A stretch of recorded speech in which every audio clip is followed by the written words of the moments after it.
हमारे देश में रैदास जी को भगवत प्राप्ति हुई। श्री रामानंदाचार्य जी के 12 शिष्यों में वह एक शिष्य धर्मराज यमराज के अवतार रैदास जी महाराज। हाँ, कितनी ऊंची अवस्था। रैदास जी नीम के नीचे बैठे हैं, जूती गांठने के औजार सामने रखे हैं और वे प्रातःकाल भगवान की मानसी सेवा करते हैं। मानसी सेवा में भगवान की मानसी सेवा करके चरणामृत बांट रहे थे। उसी समय काशी नरेश उनका दर्शन करने आए। कौन? काशी के राजा दर्शन करने आए रैदास जी का, और उन्होंने प्रणाम किया। रैदास जी ने कहा, लेव राजन चरणामृत। क्या कहा? लेव राजन चरणामृत। वो भाव राज्य में थे तो लकड़ी के कठोता में जो पानी भरा था उसी को चरणामृत कह के देने लगे। उसमें कोई चमड़ा नहीं भीज रहा था, पर राजा ने मन में विचार किया कि तो चर्मकार हैं, इसी में चमड़ा भी भिजाते होंगे, इसी से अपना जूती गांठने वाला काम भी करते होंगे, तो मैं कैसे लूँ इस जल को बिना जाने कि यह ग्राह्य है कि नहीं। तो मेरी बुद्धि तो कह रही अग्राह्य है और इतने बड़े महापुरुष दे रहे हैं तो मना कैसे करूं। तो राजा ने थोड़ी चतुराई की, वो चरणामृत लेके, कोट पहने था, सर्दी का समय था, तो उसको ऐसे हाथ किया, पीने का नाटक, पिया नहीं, ऐसे हाथ किया और वो उस चरणामृत ढुरक कर कोट में चला गया। सफ़ेद रंग का कोट पहने था और वहाँ से आया महल में तो कोट उतार के देखा तो उसमें जैसे केसर का दाग लग गया हो। जल तो सामान्य था लेकिन वो दाग लग गया पीला पीला सा। तो राजा ने सोचा कि अरे उस समय तो जल पीला नहीं था, स्वच्छ ही था, ये पीला कैसे हो गया। उसकी ये समझ में नहीं आया था कि चरणामृत की भावना से दिया तो भगवान के चरणों का चंदन तुलसी केसर उसका ये प्रभाव आ गया, ये उसकी समझ में नहीं आया। उसने राजकीय धोबी को कहा कि भाई इस कोट को, इस दाग को मिटा दो। धोबियों के पास बड़ी कला होती है दाग मिटाने की। हम आपसे कपड़ा साफ ही नहीं होगा और वो पता नहीं कैसे पानी में कपड़ा साफ करते हैं, लकालक कर देते हैं, लगता है कोई वरदान है धोबियों को कपड़ा धोने का। तो बड़ी बड़ी कलाएं धोबियों को धोने की होती हैं। उस धोबी ने मन में सोचा नेक सा दाग है, जीभ से ही मिटा देंगे। तो वो दांत से ही उस दाग को मिटाने लग गया। अब वो कुछ रस जो था वो उसके भीतर चला गया। अब जब रस भीतर गया तो सारी सृष्टि में उसे राम जी दिखने लगे। अब तो श्री राम जय जय राम करके नाचने लग गया। और महाराज पत्नी में भी राम जी दिखे, उसको लंबी दंडवत करे, पुत्र को लंबी दंडवत करे, सबको दंडवत, सुअर कुत्ता गधा घोड़ा बनारस में जो मिले सबको दंडवत। अरे राम जी राम जी राम जी राम। धोबी नाई महल में, महाराज मेरे पति को क्या कर दिया, अच्छा भला खासा पति पागल हो गया, सबको दंडवत, सुअर कुत्ता गधा घोड़ा पत्नी पुत्र सबको दंडवत करता डोला, कहता मेरे राम जी मेरे राम जी मेरे राम जी। अब समझ गए काशी नरेश कि मेरे ऊपर कृपा थी, मैंने श्रद्धा पूर्वक ले लिया होता तो जड़ चेतन जग जीव जत सकल राममय जान, बंदों तिनके पद कमल सदा जोरी, जुग पानी वो अवस्था मेरी हो जाती। हाय हाय मैं चूक गया। तो चलें फिर से, बोले पत्नी को समझा दिया धोबी के, बोले कोई बात नहीं, उसको कोई बीमारी नहीं है, ठीक हो जाएगा। और राजा फिर गया दूसरे दिन, महाराज चरणामृत लाइए। तो रैदास जी ने मुस्कुरा कर कहा, राजन मैं चर्मकार हूँ, आप राजा हैं, मेरे हाथ का जल भी आपके लिए ग्राह्य नहीं है।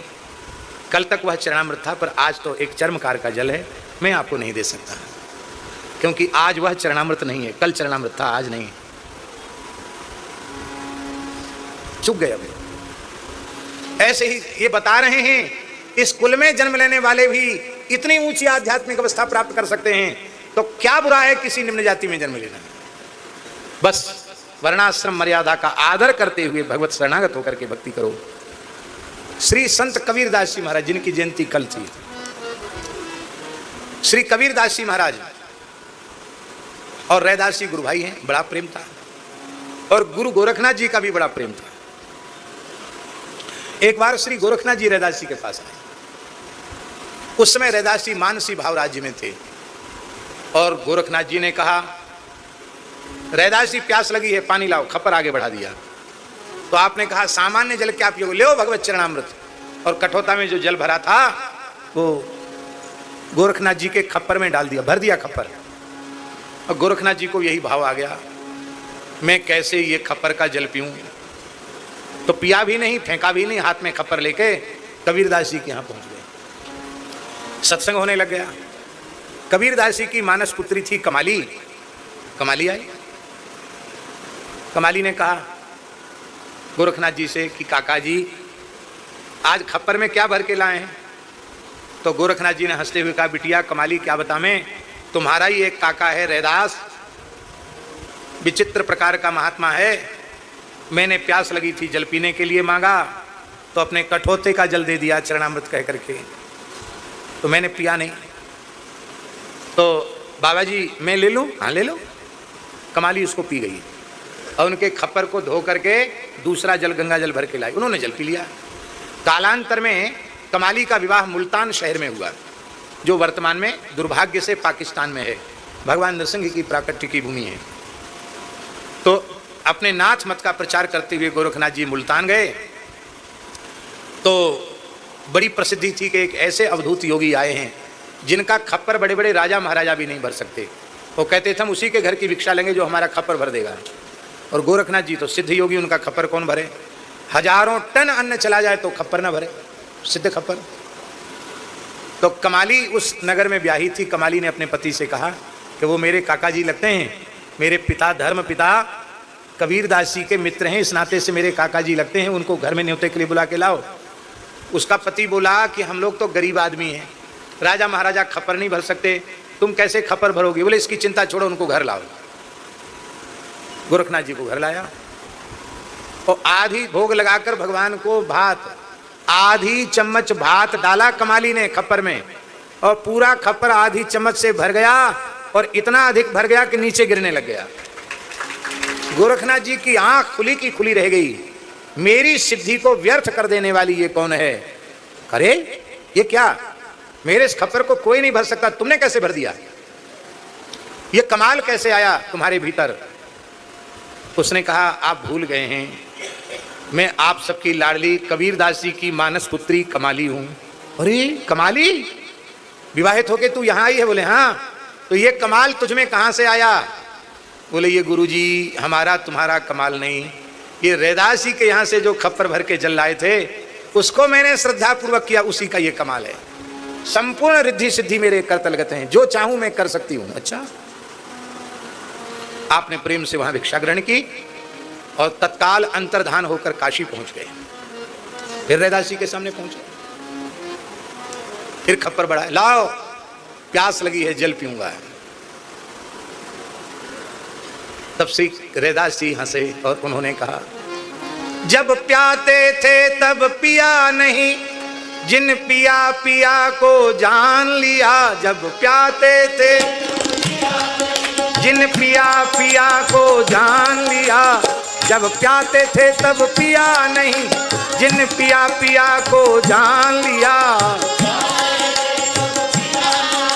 जिन पिया पिया को जान लिया, भूला जोगी फिरे दीवाना, वह पानी मुल्तान गया।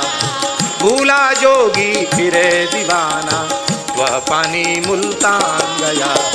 वह पानी मुल्तान गया, वह पानी। अब वो पानी यहाँ नहीं, वो तो मुल्तान में चला गया। हाँ हाँ, इसलिए न कोई वर्ण निंदित है, न कोई आश्रम निंदित है, पर एक दिन भी अनाश्रमी होना वर्जित है। किसी न किसी वर्ण में रहो और किसी न किसी आश्रम में रहो। वर्तमान समय में आचार्य जी अनाश्रमी लोग अधिक हैं। 4 आश्रम हैं, ब्रह्मचर्य, गृहस्थ, वानप्रस्थ और संन्यास। अब यज्ञोपवीत संस्कार होता है तो वो ब्रह्मचर्य आश्रम में दीक्षित होता है, और समावर्तन संस्कार इसलिए होता है कि अब वो गृहस्थ आश्रम में प्रवेश करेगा। अब समावर्तन उसी दिन हो जाता जिस दिन यज्ञोपवीत हुआ, क्योंकि ब्रह्मचारी के नियमों का वो पालन नहीं कर पाएगा। अब समावर्तन होने के बाद न तो वो गृहस्थ हुआ न वो ब्रह्मचारी रहा, और उसी के बाद फिर कई लोग, बाजार में साधुओं वाला कपड़ा मिलता है, चाहे जो जटा रखा लो, चाहे जैसा कपड़ा पहन लो, न अचला किसी से लेने की जरूरत, न लंगोटी किसी से लेने की जरूरत, मनमाने तरीके से। इसको कहते अनाश्रमी। जब तक विधिवत वह चतुर्थाश्रम की दीक्षा नहीं लेगा तब तक उसका गोत्र नहीं बदला, तब तक उसका आश्रम नहीं बदला, वो अनाश्रमी है। तो या तो ब्रह्मचर्य आश्रम में रहो, तो पलाश दंड लेकर मौंजी व्रत धारण करके रहो, अब वो तो आश्रम त्याग दिया जनेऊ के बाद, उसमें तो विसर्जन कर दिया। ब्रह्मचर्य रहा नहीं और गृहस्थ हुए नहीं, तो बीच में लटके हो क्या हुए? अनाश्रमी। भीष्म पितामह भी अनाश्रमी थे। महाभागवतों में एक महाभागवत हैं और परम भागवतों में भी एक परम भागवत हैं, पर वे अनाश्रमी माने गए क्योंकि ब्रह्मचर्य आश्रम पूर्ण कर लिया था, समावर्तन हो गया था और विवाह किया नहीं, फिर प्रतिज्ञा कर ली कि आजीवन ब्रह्मचारी रहूंगा। तो फिर संन्यास लिया नहीं, रहे घर में ही, विवाह नहीं किया, पालन ब्रह्मचर्य व्रत का किया, पर दंड धारण पूर्वक जो ब्रह्मचारी जिस चर्या से रहता उस चर्या से वो नहीं रहे, इसलिए धर्मशास्त्र की दृष्टि से उन्हें अनाश्रमी माना गया और अनाश्रमी की गति नहीं होती है, ये लिखा है। इसलिए ये मर्यादा बनाई गई कि कोई भी जलांजलि देगा वो भीष्म के लिए अंजलि जरूर देगा क्योंकि वो अनाश्रमी है। तो वैयाग्रपद गोत्राय सांकृत्य प्रवराय च अपुत्राय ददाम्येत जलम भीष्माय वर्मणे, इस मंत्र से भीष्म जी को अंजलि दी जाती है। यद्यपि भीष्म जी जीवन मुक्त हैं, भगवत पार्षद हैं, लेकिन धर्मशास्त्र की मर्यादा की बात हम बता रहे हैं कि अनाश्रमी मानकर वो उनके लिए पिंडदान जलदान, नहीं तो सन्यासी के लिए किसी के जलदान पिंडदान की अपेक्षा नहीं है, ब्रह्मचारी के लिए भी नहीं है, क्योंकि ब्रह्मचारी और यति इन दोनों के धर्म लगभग एक जैसे हैं। एक दिन भी अनाश्रमी नहीं रहना चाहिए। पूज्यपाद डोंगरे जी महाराज, उन्होंने विधिवत ब्रह्मचर्य आश्रम का पालन किया था, लंबे समय तक वो ब्रह्मचारी बन के रहे और विवाह के बाद भी उनके पिताजी ने कहा था कि बेटा 25 वर्ष तक पूर्ण ब्रह्मचर्य का पालन करना। विवाह तो जवानों में छोटी आयु में हो जाते थे, पहले हो गया था उनका विवाह, लेकिन उन्होंने ब्रह्मचर्य का पालन किया। मन के कुछ प्रतिकूल घटनाएं भी घटी, लेकिन उनका प्रभाव उनके चित्त पर नहीं हुआ और जब अंत में थोड़े अस्वस्थ हुए तो संतराम मंदिर में नडियाद में उन्होंने अपने देह का विसर्जन किया। तो महाराज उन्होंने कहा कि मैं गृहस्थ होकर देह त्याग नहीं करना चाहता, मैं संन्यास लेकर देह त्याग करना चाहता हूँ, मेरी शरीर का अग्नि संस्कार ना हो, मेरे शरीर की जल समाधि हो नर्मदा जी में। और उन्होंने आतुर संन्यास लिया डोंगरी जी ने, संन्यास लेकर के फिर उनके देह का विसर्जन, जल समाधि उनकी कौन सी जगह है वो, नहीं नर्मदा जी का है ना वो, मालसर में उनकी जल समाधि नर्मदा जी के जल में की गई। अनाश्रमी होना वर्जित है। इसलिए मेरी प्रार्थना है, गृहस्थ को भगवान की प्राप्ति नहीं होती ऐसा कहीं नहीं लिखा है, ब्राह्मण को होगी शूद्र को नहीं होगी ऐसा भी कहीं नहीं लिखा है, पुरुष को होगी स्त्री को नहीं होगी ऐसा भी कहीं नहीं लिखा। जो भजन करेगा ईमानदारी से उसे भगवत प्राप्ति हो जाएगी, तो किसी की बापोती तो है नहीं। तो गृहस्थों को गृहस्थ वेश में ही रहना चाहिए, नकली बाबाजियों का वेश बना के गृहस्थों को नहीं घूमना चाहिए, ठीक है। और बाबाजियों को भी अपनी बाबाजी की मर्यादा में ही रहना चाहिए। कटिंग फटिंग कराना ये बाबाजियों का काम नहीं है, चाहे जैसी वेशभूषा बना लेना ये भी साधुओं का काम नहीं। साधु जैसे होते हैं उनकी जो प्राचीन परंपरा है उसी रहने से रहना चाहिए। वर्णाश्रम व्यवस्था ये इसमें बात आई है, इसलिए मैंने ये बात कही।